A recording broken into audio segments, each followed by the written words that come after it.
La Asociación de Bancos e Instituciones Financieras realizó hoy su primera cuenta pública correspondiente al año 2021.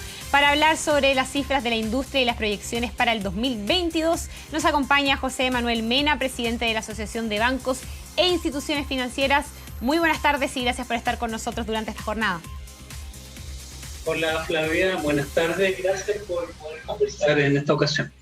Primero, preguntarle cómo nace finalmente o las principales conclusiones que nacen de esta cuenta pública que ustedes hacen en un año también que ha estado marcado por cambios en el comportamiento financiero, por decirlo de alguna forma, de la sociedad, teniendo en consideración una pandemia, que hay más transacciones online, por ejemplo, más que, por ejemplo, el movimiento que estábamos acostumbrados del efectivo, ¿no? del dinero que se puede tocar, ¿no? ¿Cómo lo han visto ustedes y cómo ha cambiado la percepción financiera teniendo en consideración estos aspectos? Sí, bueno, esta es la primera vez que la banca, como asociación de bancos privados, efectúa una cuenta pública.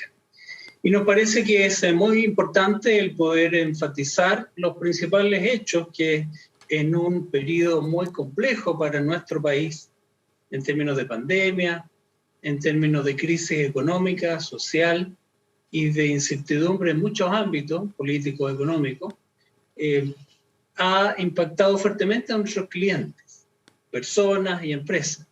Y en esa medida yo resumiría en tres aspectos. La primera es que la banca ha podido mantenerse acompañando a sus clientes. Primero, eso ha significado más de 20.000 millones de dólares de créditos, principalmente FOGAPE, además de créditos que se han reprogramado, permitiendo caja para poder pasar la crisis en su mayor parte. Primer punto. Segundo punto es que en efecto esta pandemia ha generado que lo que uno podría haber dicho la inercia de lo que eran las operaciones transaccionales digitales se aceleró en forma muy importante, tanto que el efectivo, billetes y monedas, dejó de ser el principal medio de pago en nuestro país.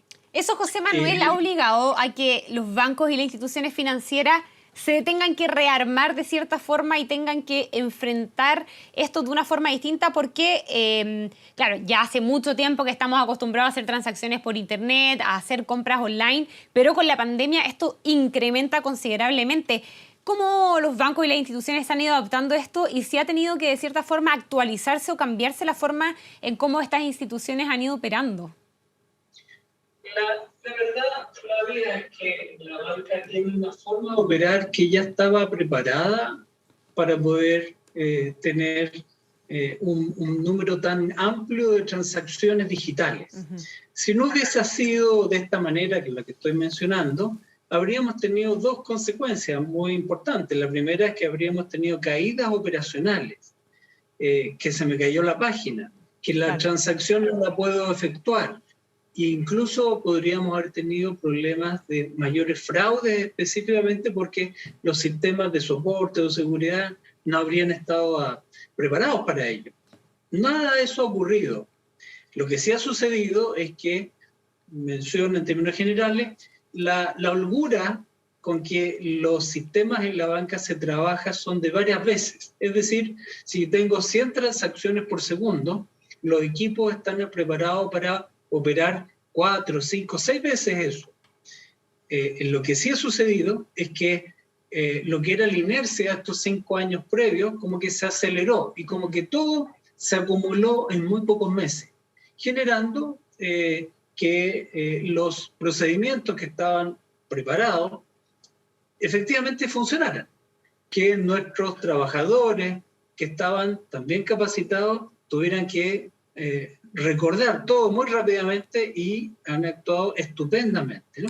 Y también el comportamiento de los clientes que ha generado, digo, que entre las transacciones de pago que son con tarjeta de crédito y débito, más las transferencias electrónicas de fondos, ese conjunto ya superó el 50% de todos los pagos en Chile. Es una buena noticia. Ojalá sea la tendencia para quedarse, porque sería muy bueno que nuestro país tuviese un énfasis muy fuerte en pagos digitales y no tener que ir a concurrir a hacer un pago presencial. José Manuel, dentro de los datos que se entrega en esta cuenta pública, figura que los préstamos para la vivienda subieron en más de un 6%. ¿Cómo se espera que esa cifra se siga comportando? ¿Y por qué también este número del aumento en los préstamos para la vivienda es importante? Y se lo pregunto también teniendo en consideración las tasas de interés, los créditos hipotecarios, que ya se está hablando de que no van a bajar al menos en la próxima década. Sí, en la actual década, yo creo. Bueno, en efecto, Flavia, lo que tú planteas corresponde al tercer punto que quería compartir. Perfecto. Los créditos en su totalidad este año crecieron del orden de un 3,4%. Eso incluye los créditos comerciales, los hipotecarios, los consumos, ¿no? Si uno toma el año anterior, vemos que el promedio del año 2020 más el 2021 corresponde a la cifra más baja que hemos tenido desde la crisis del 2008. O sea, son más de 12 años para mencionar que la tasa de aumento de crédito está muy baja. Nuestra perspectiva, de hecho, para este año 2022 es que esto va a continuar siendo muy bajo, incluso más bajo que este 3,4% que he mencionado para el 2021, que fue el año anterior. Es decir, este año 2022 lo vemos más lento todavía. Uno de los buenos ejemplos que tú mencionas tiene que ver con el crédito hipotecario. El crédito hipotecario en el cual uno mira en perspectiva y se veía orgulloso de tener un crédito hipotecario disponible para ti, para tu familia, por ejemplo, que eres muy joven y seguramente estás en una etapa inicial de formar y de todo ello, te permitía obtener créditos a 30 años y a tasas como solo 15 países en el mundo podían hacerlo, es decir, a tasa fija y además en un monto que fue inferior a UF más 2% anual. Por todas las situaciones conocidas por todos y que generó una destrucción del ahorro de largo plazo, esa posibilidad de ese plazo a 30 años y esa tasa inferior del UF más 2% ya no es posible. De hecho, las tasas de este año 2021 terminaron en promedio sobre el 4%. Y este año en los promedios ya están siendo superiores al 5% y van a estar nuestra expectativa entre el 5 y el 6% real anual en este año 2022. El efecto de eso, el poder volver a tener un crédito, yo diría que del mundo moderno, de un mundo desarrollado, como son los créditos de largo plazo, como nadie los tenía en Latinoamérica y siguen sin tenerlos. Éramos el único país en tener eso, ¿no? El único país. Va a significar un trabajo muy fuerte de políticas públicas consistentes y de diseño de instrumentos y de incentivos para que el ahorro de largo plazo lo volvamos a reconstruir. Tenemos un problema mayor. Para poder volver a tener estos niveles necesitamos no solamente lo que mencioné, sino también tener en cuenta que el país vuelva a tener una capacidad de deuda gestionable. Hasta hoy día esto ha subido muy fuertemente. Ya estamos en torno entre 35 y 40% de deuda pública, estoy hablando, ¿no? Porque al final lo que tenemos que lograr, mira, muy sucintamente, lo que tenemos que lograr es que un depositante nacional o extranjero esté disponible para invertir como país, como Chile, a 30 años. Comprar un depósito a 30 años. Con eso los bancos tomamos el depósito y lo transformamos en un crédito a una persona. Esa posibilidad de que alguien compre Chile a 30 años hay que reconstruirla. Hoy día no existe. Y para esa reconstrucción de la que usted habla, me imagino que es importante también tener una estabilidad financiera, tener una estabilidad económica, política y social. Y por lo mismo le pregunto por cómo ve usted ese escenario con un gobierno que va a asumir el 11 de marzo y que también seguramente son mercados internacionales de los que usted habla que tienen que invertir en Chile a 30 años, van a estar mirando lo que pase, ¿no? ¿Cómo lo ve usted? ¿Es optimista con lo que pueda ocurrir con un nuevo ejecutivo que se instale a partir del 11 de marzo y que pueda de cierta forma venir a paliar estos altas tasas para los créditos hipotecarios, que esos 10 años que se espera que no bajen sean menos? ¿Cómo lo ve? Claro, solo para reforzar el punto de que para que baje tiene que haber un trabajo consistente de varios años. El que podamos, por ejemplo, estabilizar la deuda pública o tener una proyección que vaya decreciendo en el tiempo. El de poder estabilizar que la inversión vuelva a actuar a largo plazo también en nuestro país son dos de los elementos fundamentales que requieren consistencia, pero también requieren confianza. Confianza en nuestro país, confianza no a 6 meses, confianza a 30 años. Muy bien. Yo creo que el nuevo gobierno tiene un tremendo desafío, el más difícil tal vez de varias décadas hacia atrás. Tenemos una economía sin holguras. Las holguras se usaron. Estoy hablando en general, ¿no? Tenemos una economía sobrecalentada. Tenemos un crecimiento 2022-2023 extremadamente lento respecto a lo que fue el año anterior. Y tenemos sobre todo la necesidad de concordar, como tú bien decías, una mirada político-económica social que sea partícipe, ojalá, del 90 o 95% de la ciudadanía.